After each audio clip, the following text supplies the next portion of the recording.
L'Assemblée nationale a voté, le gouvernement Barnier est tombé, entraînant dans sa chute le projet de loi de finances pour 2025 et le projet de loi de financement de la sécurité sociale, objet de la motion de censure. À quelques jours de Noël, la France se retrouve donc sans gouvernement, plongée dans une grande incertitude politique et budgétaire. Conséquence immédiate, il va falloir remettre son métier sur l'ouvrage pour trouver les 60 milliards d'euros d'économies envisagées pour diminuer le déficit budgétaire. Autre conséquence, l'État perd la capacité de lever l'impôt pour l'année à venir.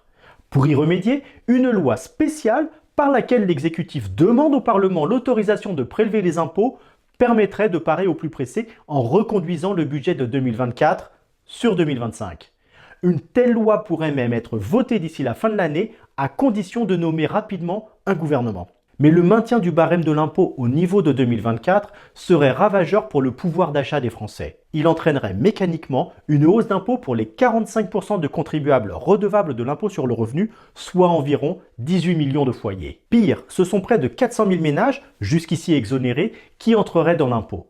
Une bonne affaire pour les caisses de l'État, de l'ordre de 4 milliards d'euros, une moins bonne affaire pour le porte-monnaie des Français. A contrario, les grands gagnants seraient les très hauts revenus qui échapperaient à la contribution supplémentaire inscrite dans le projet de loi de finances désormais caduc. Le mécanisme de cette augmentation est simple. Chaque année, le barème de l'impôt sur le revenu et les seuils associés est revalorisé d'un montant proche de l'inflation.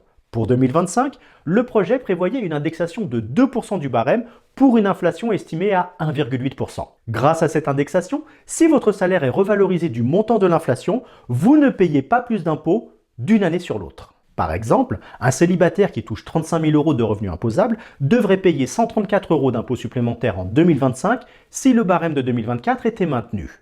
Pour un couple marié avec 2 enfants et 80 000 euros de revenus, le surcoût serait de 338 euros. Alors, la loi spéciale pourrait-elle contenir l'indexation du barème de l'impôt?